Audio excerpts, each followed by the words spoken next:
How to customize your Android phone for YouTube in 2021.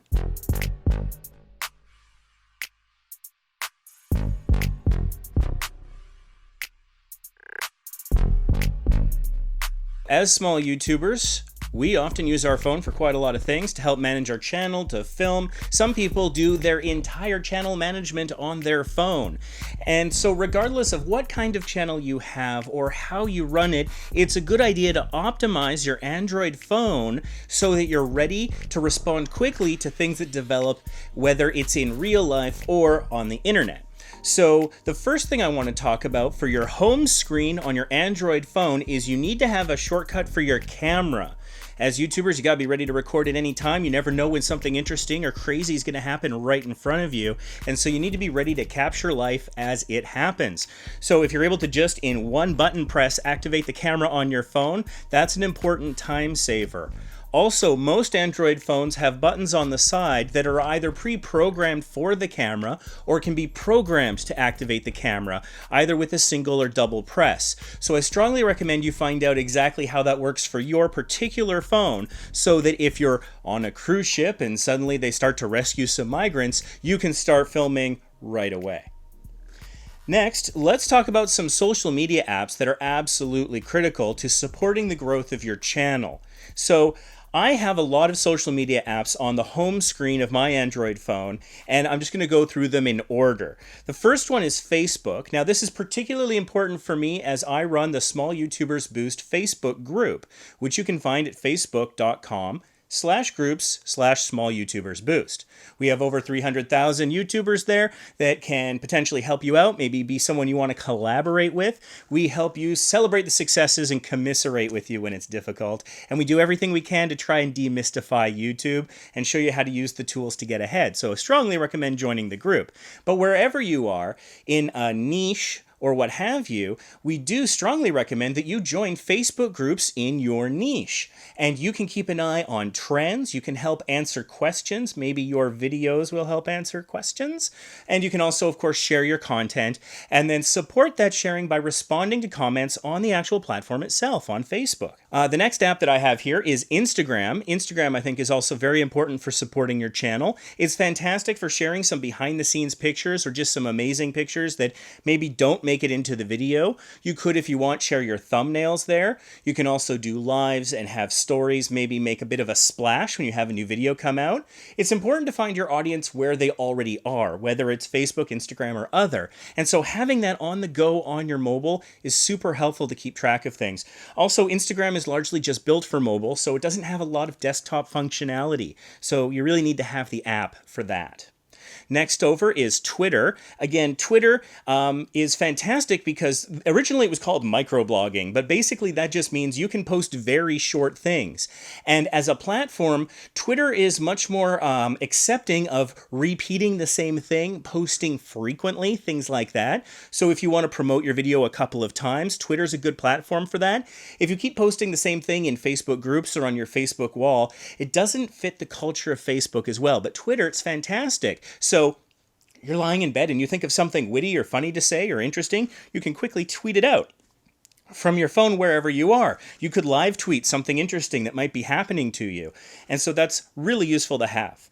I also have Facebook Messenger here. Part of the reason why I have that is a lot of the deals I've negotiated, whether they're sponsorship or brand deals or whatever, I would say 75% of them at one point or another involved Facebook Messenger. As the admin of a large Facebook group with over 300,000 people, I mostly have all those conversations muted and I kind of go to them when I make time for it.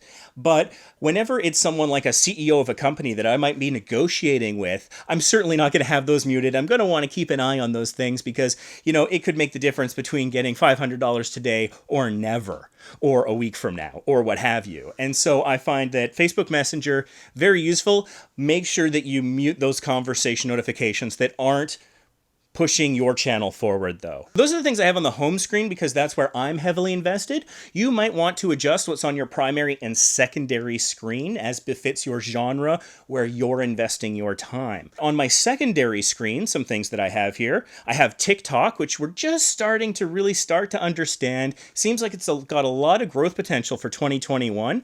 So that might make its way over to my main screen, but right now it's sort of a secondary thing that we're trying. If you're on TikTok, give us a follow. Small YouTubers Boost on TikTok, and we post some of our shorts, and we're not really sure what we're going to use it for in the future, but stay tuned. It's a great platform for short, quick little tips, and so we might be using it for that. My Vacation Impossible channel has a Patreon, so I have the Patreon app. Now you might wonder, why is it on my secondary screen? You want to obviously give top quality content to the people who support you financially through Patreon. The only reason it's really on my secondary screen is the app on Android isn't totally fantastic. It's great if you want to share a picture very quickly, a little behind the scenes, maybe an extra selfie or something for your fans. That's totally fine. But if you want to write something in text, I find that the app slows down drastically after like the first 3 sentences. And then it's like type, type, type, type, and then you wait for it to come through. It's like a slow translation almost. And so in terms of like blogging or something like that, the app is almost unusable after a certain point. So if they improve that app, maybe in 2021 they will, that might migrate over to my home screen as well. But for now, it's sort of the secondary stuff. I don't need it right at my fingertips, but I do need it on my phone. Obviously, every YouTuber should have YouTube Studio. So it's YT Studio. This is the app that is actually made by YouTube to help you manage your channel. It gives you important statistics. If you're monetized, you can go in there. I find around after 3 p.m. Pacific each day, that's when the monetization numbers come up. So if you're excited to see how much money you made a day or two ago, that's the time to check. It's a great platform for replying to comments, looking at your analytics for a lot of different things. It's a super useful app. It's absolutely essential. If you're a YouTuber and you don't have YT Studio on your Android phone, are you really trying? I gotta ask. So if you don't have it, download it right now as you're watching this video. And obviously having the YouTube app itself is helpful. Sometimes I find that that's a little bit easier. If you have a comment that's getting a lot of replies, following the thread of that conversation, I find oftentimes in the YouTube app itself is a little bit easier. And of course, you can use that for watching videos as well. And then, of course, TubeBuddy. I mean, obviously I'm a fan, right? I love TubeBuddy. I've been using it for 2 years now. It's done amazing things for both of my channels. It is absolutely essential. So I strongly, strongly recommend you get the TubeBuddy app. There is an affiliate link down below where you can go to sign up for that. And I'll tell you what, I will include a discount code that'll help save you 20% off of all their paid plans. And all of their paid plans include the mobile app. So I strongly, strongly recommend that. We've got a lot of videos on this channel talking about it. I've got tutorials that'll show you how to get the most out of TubeBuddy.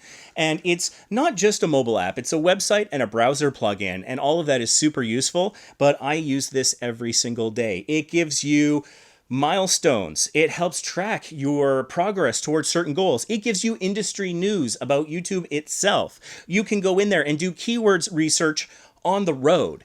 If you are lying in bed or waiting at the doctor's office or something and you have a brilliant idea for a video, there's actually somewhere where you can record your to-do list of videos to make. And then while you're there, you could research the keywords and say, hey, this sounds like a good idea to me, but are a lot of people searching for that? What's a better title? I can do keyword research anywhere in the world practically using that app, and it's absolutely fantastic. So I strongly encourage that. And of course, you're going to want something to manage your files. I personally use Solid Explorer. That works well for me. I find the file manager that comes with most Android operating systems not fantastic. So that's my personal preference, but there's a lot of options out there that work well for people. And of course, you got your Photos app, so you can check those photos. If you took 300 pictures to get that selfie or perhaps that thumbnail just right, you can go in, delete the ones you don't need, maybe share the good one to Instagram, for example. The integration there is quite good. In terms of editing for photos or videos, we're going to leave that to a future video because that's a much broader topic. And frankly, we're still learning. I do most of my photo and video editing on a desktop. I use Adobe Premiere and Photoshop. So still just starting to learn the Android options for editing both photos and videos. So stay tuned for something like that in the future. But that brings us to our question of the day. For those of you that do your editing of videos on your Android phone, what app are you using? For those of you who are editing photos on your phone, what are you using? What have you found that works really well for you? Maybe we'll check it out, give a review in the future, possibly a recommendation if we like it, just something to consider. And so that is, I think, some of the basic stuff that you're going to want to do to optimize your phone for being a YouTuber in 2021 if you've got an Android phone like I do. And so hopefully this will make you a little bit faster to record the thing that's happening, or to respond to that comment, or to keep up on the social media trends, or responding to your fans on whatever platform they're on. And also, sort of a second question of the day, are there any apps for social media that we didn't mention that you have? Are you on Snapchat? We're still learning that. I haven't seen it really helpful for growing channels yet, but I'm going to look into it. What apps do you have on your phone that we didn't mention? Did we get something wrong? Is there something you think we shouldn't be using? Would love to hear from you. Other than that, I highly recommend you check out the other videos on the channel. On top of those TubeBuddy tutorials I mentioned, we've got a trilogy of videos that teaches you how to use SEO, that's search engine optimization, to grow your channel when you're not actively promoting it. So if you want views while you snooze, then you might want to look into SEO so that your videos will grow for you even when you're not pushing them yourself on social media. Thanks so much for watching, and we'll see you in the next video.